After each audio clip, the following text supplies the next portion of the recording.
title karon, 3 major keys to open the door of double blessing. So, tulo ka Yahweh nga muable sa pultahan sa doble nga panalangin. Ato tas background sa atuang gibasa karon. Si Job, usa ka matinud-anon nga alagad sa Dios. Si Job doon na siya ay tulo ka higala. Kunya kini tulo ka higala sa panahon nga nagsuffer si Job, is kini tulo ka higala mo ni ang magsig-agton niya o magsigi o kana pang bulatik o istorya dito ni Job. Kawatay tanang pulong bulatik.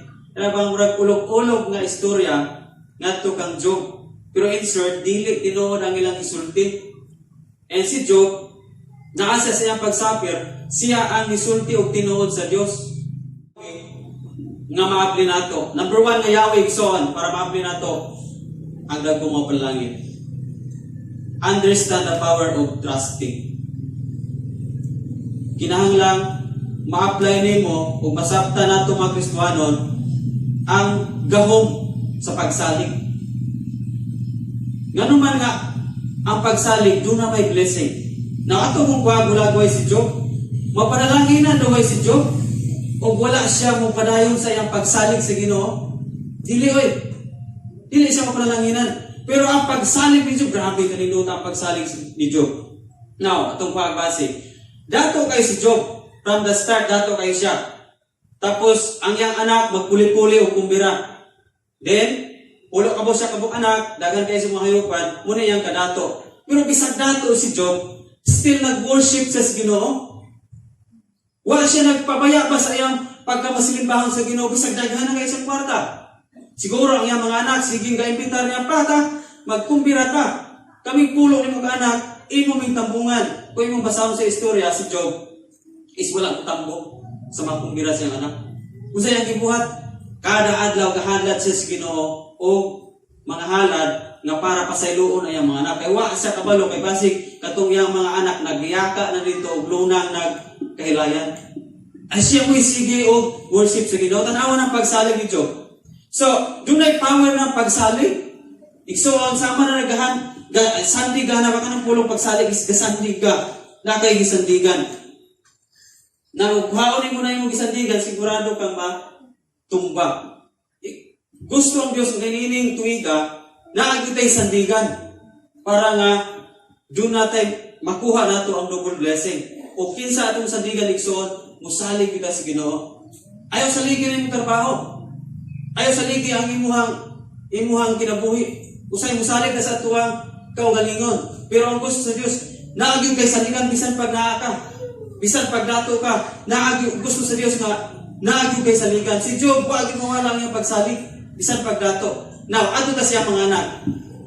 Ang iyang mga anak, doon kay nabuhong sila, nawala na ang pagsalig sa Dios. Kuyaw din mabuhong ka.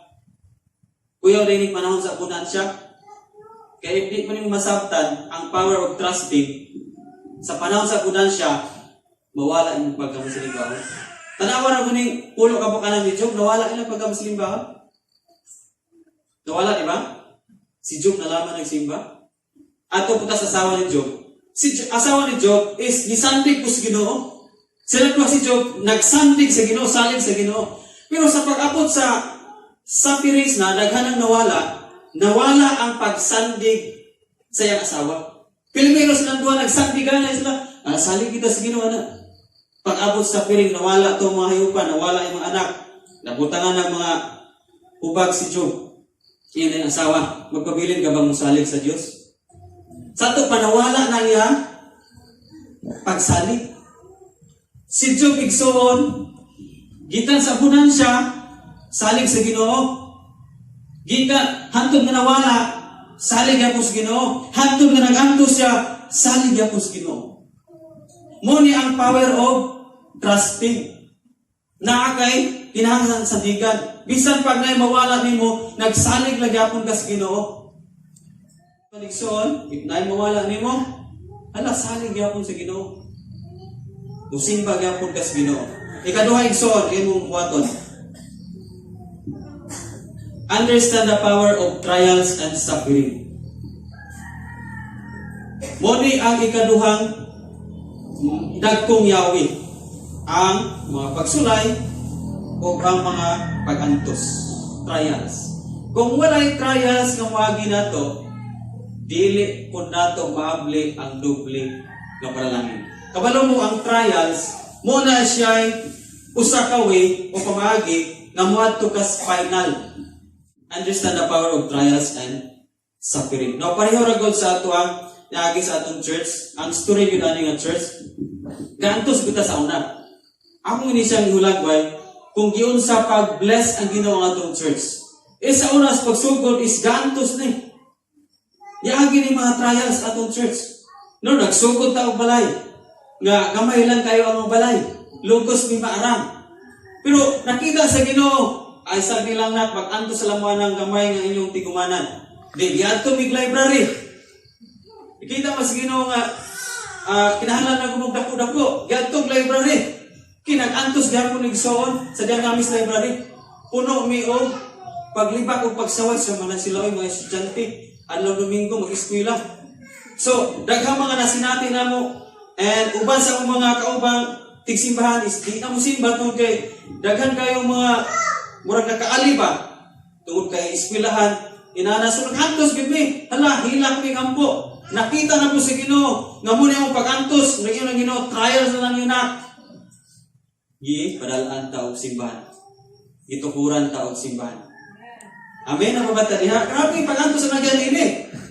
No? And bisan pag natukuran ng simbahan sa una, still nag-antos lang gihapon eh. Unsa may unang pag-antos? Kabalo mo unang anniversary, sa hinita mo sa unang anniversary. Kerti pa kaniwangang baboy. Itong di ka na libertad pa gano'n. Layo kayang biyahe sa baboy, naluwag ko sa baboy, layo kayang biyahean. Tapos, ihaw lang siya din, apot anniversary, tiniwanga.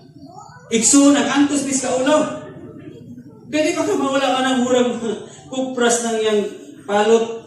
Ako nang iyang panit pa. Yan, nadahan diri kinagatanog. Murang mga kupras nga kanang ibulan pa. So, yan, naghaming mga bisita ito. Gantos bis ka ulaw. Amen na pamata diha? Trials to. Grabe pag-antos ang mahitabo sa atong church. Napagyod. Sa una, anniversary sa atong church, usa lagi kabukos siniro. Gantos yun. Dugay kayo mga nagluto. Abot yung alas 5, alas 6. Dugay kayo sa mga magluto. Gantos. Pero tanawa ron igsuon. Nga grabe ni agi taong trials.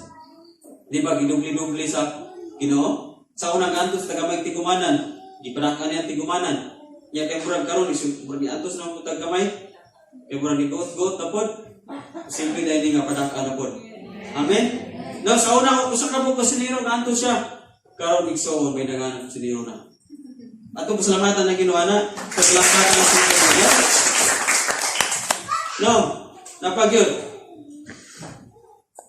Nag-antos sa una kita sa una nag-antos sa kaula gyud. No, nakaging matatong panahon nga magalit raghana ng litson. Katawag ngayon mga magtagulilong ng litsonan. Pag tanaw na ko napa, pag utro na kong lingi, wala naman. Nag-antos bis ka wala ato, may dagan mong tao, pero karon igsoon. Nakita mo rin sa naging anniversary. Panit try nakuha sa ikatulong litson. Praise God, atong palakpakan at diha nato na sinati ang double blessing. Nakita na ako ang double blessing kung muagi na ikaw trials. Kaya ang trials di ay, muna na pagmanso ni mo, before ka matos final. Grabe ang final.